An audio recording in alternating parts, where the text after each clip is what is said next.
5 minutes before the end of the class, he again asked us him. Now this time the whole class was looking at it, and I think some people wanted to thrash him. But look at Professor Bedford. He quietly says, you have a point. However, if you look at it this way, and gave a third example.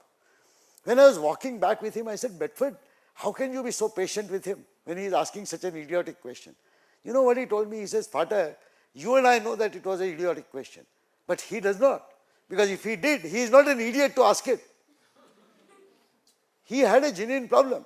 And he says, remember what could have happened if I had told him to shut up, he would have stopped asking questions. And that would have been the end of his learning. You look at what great, teaching in teaching. So this is what a teacher must encourage dialogue. Very, very important. And teacher, when I say teacher, it need not be a notional or a formal teacher. Each one of us is a teacher to someone or the other, to our friends, colleagues, younger people. The last, that is why this is 0. 1, 2, 3, 4, 5, 6, 7, I said. I wanted to make it 8, 2 to the power 3. I deal with binaries. So 8 bits mean you can put them in a single byte. The 0th of this is reset the attitude. Why? I talked about rat race. Each rat race has the same effect. It will create, whether it is for marks, whether it is for fame, you are publishing research papers, you have to publish more than others, okay, or you have to earn more money than others, or you have to get more fame than others. Any one of these, a rat race will always produce some winner rats and a large number of loser rats, but only rats. It will never produce human beings. And we are human beings. Sure, we should participate in race, but our sense of participating in a race is to do well, not to do better than others. We ask this question after every task. Why did she win? Why did he, or how he lost, I won. This is the question we want. It's all relative grading. The right question is to understand that comparison with others will eventually stink. It smells bad. The correct comparison is with oneself, which I am afraid all of us have stopped doing. I learnt it luckily very early in life. After every activity, I asked this question: could I have done it better? I am afraid most of you have stopped asking this question. After every activity, you are either morose because somebody else has done it better than you, or you are elated because you have done it better than others. But do you spend at least 2 minutes to contemplate whether you could have done it better? Believe me, if you really examine, 2 things will happen. First, you will find that the answer to this question is never no. It's always yes. You will realize. And second, the learning that you do with such introspection will be amazingly important. Because you would have figured out, like Ekalavya, how to do it better yourselves.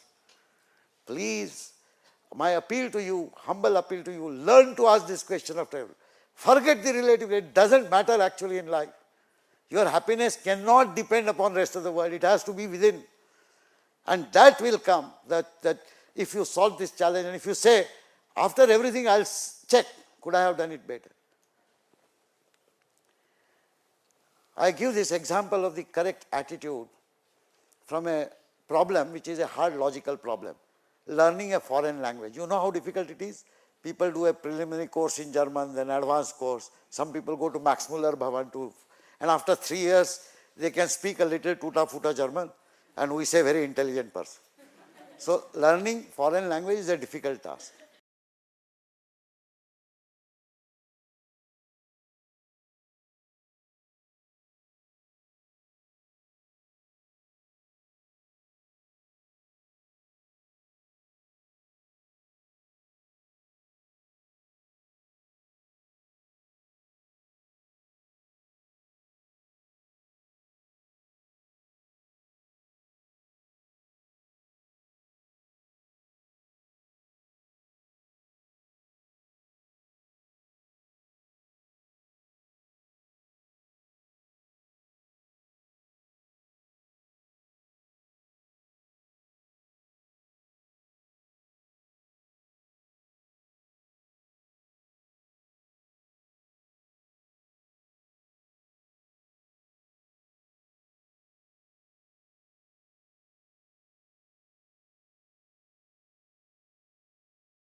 child to stand in a corner for 5 minutes. Child will cry, stand in a corner, and after 5 minutes will look here and there and again come back. It will not give up. 10th time, 11th time. Finally it will pull up a chair, stand up on the chair, go up, throw this, and when it breaks, it will dance with joy. My question is, when did you last dance with such joy? I am not suggesting climb up on tables and throw things. But I am suggesting learn this from your own self. You did not give up. For the first 6 years of life, you never gave up on whatever you decided. 10 times, 15 times you try. Now you give up. And now you have graduated to such a level that you now give up before even trying. That is the problem. Excitement and passion. A child is always bubbling with enthusiasm. Please go back and examine whether you retain that enthusiasm for every moment of your life. That passion, that excitement, do you retain it? Believe me, it is my humble analysis, but I have not found a problem with that. If you just reacquire the child in you, it will go a long way. So, the problem with the child is, a child does not have humility and ethics. These are artificial properties. These are not natural properties that God has. Humility, ethics are values which the human societies have constructed. And they are extremely important values. In fact, half the problem we have in the world today is because people don't follow basic ethical standards. Whether it is about money, whether it is about plagiarism, whatever. We don't think that there is something wrong in it. That value has to be imbibed. So here is my suggestion. The zeroth thing is rediscover the child in you and build a great human. Now this is what the education system, research, everything should do. How many of us are aware of social problems around us? How many of us are willing and sensitive to do something about it? How many of us are willing to discipline ourselves? Mistakes will happen. But if someone points out, Phatak, you have written this paper, but this paragraph you have quoted, first of all, you have not paraphrased and you have not given the right citation. I should feel ashamed and do that. I should correct myself. If I don't correct it first time and it goes and gets published somewhere, I become bored. I say, hey, chalega. This is nonsense because nobody else in the world has time to spend with me to discipline myself. I have to do it myself. So the ethical standards and the humility has to be built by each one of us primarily. But it's also our responsibility to ensure that our friends are reminded by us. You know, in India, friendship always means goody-goody. That is nonsense. If I am making a mistake, I expect my friend to tell me that, look, Phatak, don't be an idiot, don't do this. Otherwise, what kind of friend is? Will my enemy come and tell me I am doing wrong? But I have not understood the correct meaning of friendship if I don't do it. And I should not care whether the friend feels bad, because the purpose is not to make him feel bad, but to tell him the right thing. Evolve groups like that, which will practice ethics. And don't bash anybody just because one mistake has made. Mistakes will happen. But bash the person if the person does not correct himself for us. That is what is important. Excitement and passion like a child. Humility and ethics. I have given an interview on ethics. There are many anecdotes that I would be able to write, but I can tell you briefly that I have learned the best ethical principles of living life from ordinary people. From ordinary people. You just have to keep your eyes and ears open. You will see the ethical behavior. I will someday be writing the memoirs on from whom what I have learned. I have given an interview to Raintree, which is our magazine. It's on the web. Some of you can look at that. Vision and values.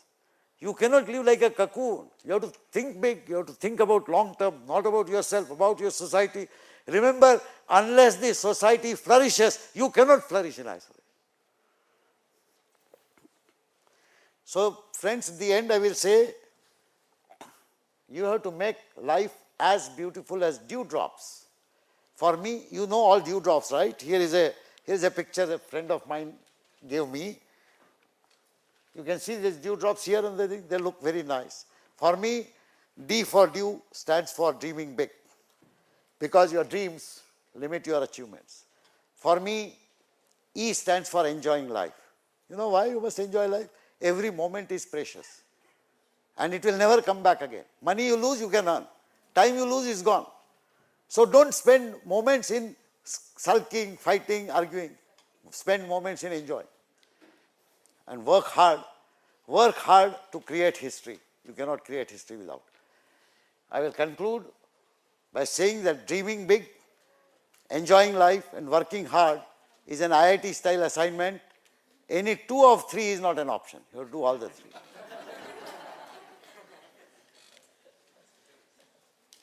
I would expect all of you to be a change agent.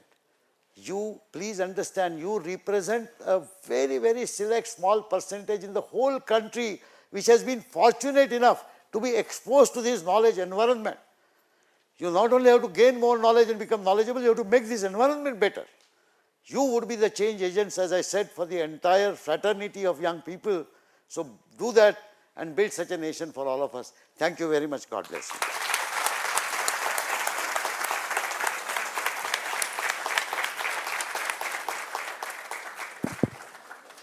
Now be children and ask questions. It's time for interactions, half an hour.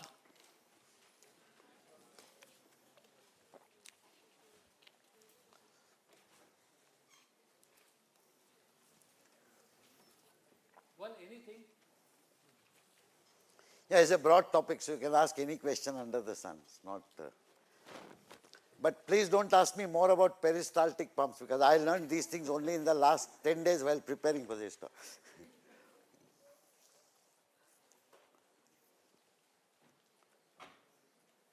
Yeah, please. The mic here.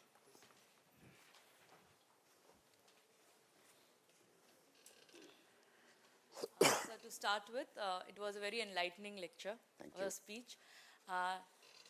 My question is, start. Considering children, we all have a particular limited time. Okay, 9th standard is 1 year, that is also 8 months. 10th standard is again something. Okay, if I teach in a secondary section, for instance, the basics of the child is taught by some other teacher. Yes. Okay, and being in an Indian classroom, it's like dealing with 40 plus students and looking and giving individualized attention to all. As hard as you try, it's not very possible. Correct. So when do we start and how do we start? And in the time frame that we have, how do we accomplish it? Very good question, because I have faced exactly the same question all my life. When I teach CS 401, my classes are 500 students. Okay. And I still believe in giving individual attention. Why don't you please sit down, because this is going to be a slightly longer answer. The second point that you mentioned is that students who come to my class, whichever class it is, they already come after having formed a mindset before me by undergoing whatever educational system. Now, I can't do much about it. Can I change their entire mindset? No. But I can always try to instill some new thoughts like this. And therefore, it is important to go beyond the syllabus and keep saying certain things like this so that it will keep affecting their mind. How do you pay individual attention? I will tell you what I used to do in my last class.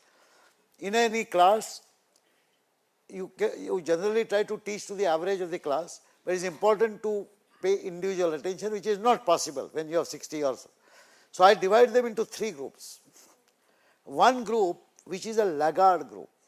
For example, in IIT Bombay, several first year students, good students, cannot understand English because they have studied in their native language. I had this problem when I did my higher secondary. So I take such 15, 20, 30 students and I announce an after dinner lecture in Hindi. There were 6 students in one batch who could not even understand Hindi, they could understand only Telugu. So I got my Telugu RA, I had teaching assistants. So I got a good teaching assistant to give them lectures in Telugu, explain in Telugu. So you have to really take care of these laggards because they need individual attention more than anybody. Then there is a bunch of students who will sort of flow with the class. Occasionally, any one of them interacts with you, you can solve it. The third segment is very, very important. There are 10 or 15 people in the class who will be doing much better than others. You will know it through the interaction, you will know it through the tests and quizzes and so on. I always spend an extra 1 hour every Sunday with those 15 people. Why? Because they are capable of doing much better than others. They are more motivated, they are more focused, and they have this penchant and determination to solve hard problems. To them, I give harder problems which even I have not been able to solve. And tell them, beta, वो class में तो बहुत डंका बजा लिया, अभी ये करो. And then, and there are people who come. Where do we find time on it? There are only 24 hours a day. I learned very early in my life, because if there are 24 hours, unfortunately, I need to find some more time. The way I solve that problem is I reduce the hours in sleeping. I learned it from my mentor, Professor Isaac, who used to sleep for 4 hours a day. I learned to sleep for 3 to 4 hours a day. For out of 65 years of my age, first 25 years I slept very well. But last 40 years, I have learned to sleep for only 4 hours or 5 hours. Don't reduce it drastically, it should not affect your health. It is not universal formula. But the universal formula is each one of you can reduce the sleep time on an average by half an hour in 6 months. My way of doing it was, whenever I felt sleep, because we are talking about average time, it is not measured activity. You know, I say 10:30 sleep, you don't do like that. So whenever you feel sleepy, you figure out something else to do which is not part of your normal activity. Read a history book, write your diary, do something, whatever, and do it for 15-20 minutes, half an hour, then sleep. Every day you do it. You will find that without much trouble, your average sleeping time has come down. I only extended it. To the extent I have learned, I can work even today by God's grace 3 days and 3 nights continuously. But now I am getting older, so I went some such hectic activity was through 2 days and 2 nights, and third day morning I was feeling sleepy. That's the problem. I mean, age is age. But I don't say you suggest that you do this madness. But 15-20 minutes, half an hour, you can easily cut down from it. If nothing else, you know, one better idea to do is just to improve your articulation. Take Oxford Dictionary, take Chicago Manual of Style, which tells you how to put commas and semicolons and so on, and start writing something in that half an hour. You'll do something useful and you'll cut down on this. But don't, the moment you find that your health is getting troubled, stop doing it. But it is possible. And half an hour extra per day, can you imagine? Okay. You are actually getting 2% extra time you are generating in your life. Amazing work you can do. So that's how you will have to solve. Sorry. Thank you, Please. sir. Just one minute. Okay. Are Yeah, please. Namaskar, sir. I did not see you, sorry. Sir, the very parallel question, but from the other side of the table. In the field of research and teaching, can we have a kind of, against the background of the whole your narration, can we have a kind of untraditional kind of quality control in teaching as well as in research? Yes. And if at all it can be, what the way? See, first of all, the conventional teaching that we follow, we do not involve our students in the teaching work. The reason IIT teaching works is we have a large number of teaching assistants. Traditionally, the teaching assistants used to be only graduate students. We stopped that nonsense long time ago. We invite undergraduate students to be our course associates, teaching assistants. And they do a very good job while teaching undergrad, first year, second year course.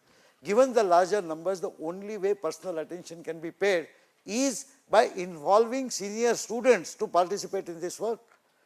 But that is harder because every week I have to conduct a coordination exercise with these 50 TAs of mine for 2 hours. And I have to work for that for 2 hours. But once I do that, all 500 students get addressed individually.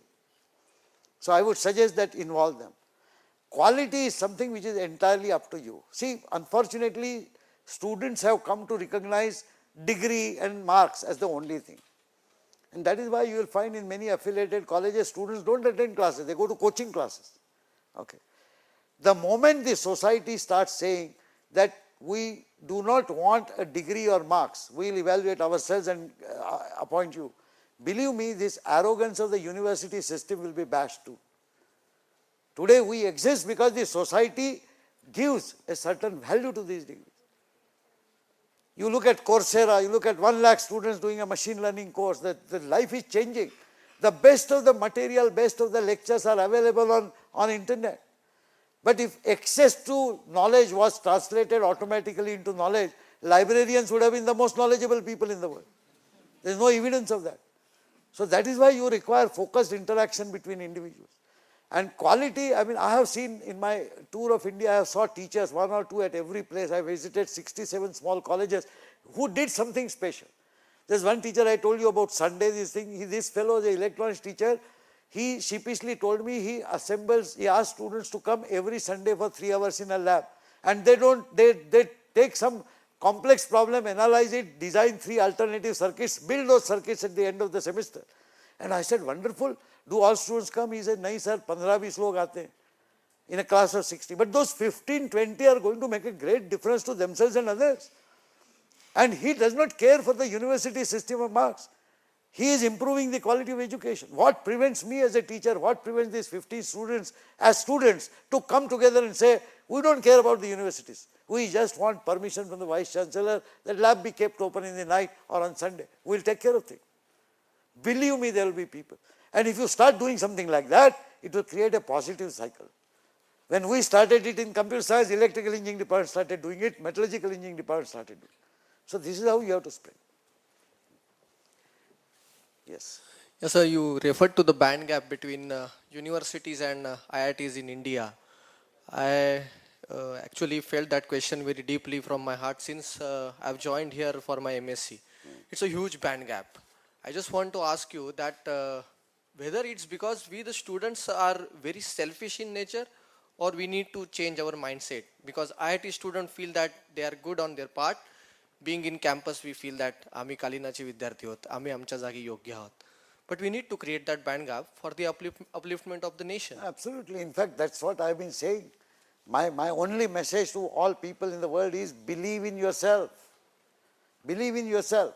You will keep feeling bad as long as you compare yourself with somebody in IIT. That is nonsense. Okay. Why should you? Do you every day compare yourself with a student in MIT or Stanford? No. I don't feel in any which way you are inferior in either talent or possible achievements with anybody in MIT. Because you also learned your mother tongue when you were 6 years old. Correct. So did that Firan. Big deal. But this faith in yourself has to be self-made and has to be made by the group. There is absolutely nothing. Okay, I'll tell you some simple thing. Just look at the history of last 50 years. IITs have been there for 50 years. Okay. One simple example. If Albert Einstein was to appear for joint entrance exam, he will fail. He was known not to be able to solve 100 problems in 3 hours. But it is also known that in all the 50 years, all the students who have passed out from IIT have not done even 1% of E equal to MC square. There is nothing to do with this. And everybody, he believed in himself. Even as a post office clerk, he believed in himself. I think as long as you do that and as long as you follow the fundamental principles, hard work, innovative thinking, independent thinking, and asking this question, could I have done it better? You don't need to be anywhere. Pedigree does not count. I will tell you, this India tour that I did 10 years ago opened my eyes. I went to 67 small colleges. Forget IIT, forget Mumbai University, the small colleges in small places. And everywhere I found 6 or 8 students charged with doing something. Extraordinary. The talent is universally spread. The commitment is universally spread. The fire in the belly is also universally spread. You have to combine these things. Pedigree does not count. And your problem is stated in your own sentence. You feel that IIT students are, why look at IIT? Don't even look people around you. Look at yourself. That's it. Believe in yourself. Everything else will fall in. So I wanted to ask that how we student can perform better to close this band gap. I think a collaborative group thinking and a perpetual reminder to ourselves is required. Because the society is going downhill with this penchant for marks and this and that. Even the family does not believe that you are good unless you get high scores. So the only counter to this is you have like-minded people, like-minded teachers, and we say no matter what, but if I am doing my MSc, I will learn the best that is possible in this MSc program independent of the syllabus. And I think 5 or 6 people forming a group, 10 people forming a group, couple of teachers spending just 2 hours a week. Same thing I say when people say, what can we do for this country? So what can you do is not hypothetical thing. Just spend 2 hours a week. Nothing else. Lagao jhadu on the street. 2 hours a week on a Sunday. You will be doing great service to the nation. But do similar service to yourself. Spend 2 hours a week in collaborative consultations to see what best you can do. I think it is doable.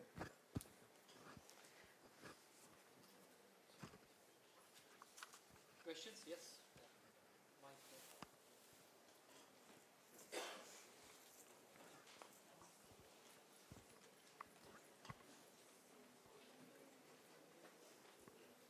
Hello friends, I am from IT department. It's a very simple question but I want to ask, does this topic thinking across boundaries affects our attitude? Sometimes happen अगर हम लोग ज़्यादा कुछ सोचते हैं तो सब लोग बोलते हैं क्या इतना ज़्यादा सोच रही है करके और पीछे से बुराई भी करते हैं कि बहुत ज़्यादा सोचते हैं attitude. So does this affect our attitude? As long as I permit my attitude to be affected by what others talk about me, I am not going to improve. My problem is I am taking such slangs seriously in my mind. That is bad. I should have, that's why I said, if I believe in myself, I say, हाँ ठीक है आप हंसो, आप अपनी चाल चलो, मैं मेरी चाल चलो. I don't care. So, but you see, where you spend time is also important. If you spend more time in thinking about what people tell about you and do not have time, for example, if you had missed Dr. Masherkar's lecture here, if you do not have time to go to the web and listen to that lecture, then you have missed something great in life. I benefited when I saw that lecture recorded, thankfully. You see, in YouTube, and there are so many things. There's so much of knowledge, you cannot actually gain all of it. But are you selective in seeing what you wish to see? And do you spend time in doing that? In fact, those friends who say, बहुत ज़्यादा सोचती है, you say, I invite you to come to my room and we will watch Dr. Masherkar speaking again. And then you tell me whether I am doing right or not. And if still all of them say they are doing right, do this to them. Thank you very much. Thank you, sir. So one question again. My name is Sonam. I'll introduce myself. I'm from HJ College of Education. So a trainee teacher, would be teacher this year. So one more question is, the university and the education system evaluates on the basis of marks. And that's why everything is oriented that way. I do understand as a part of being a teacher, we need to inculcate values and we do that.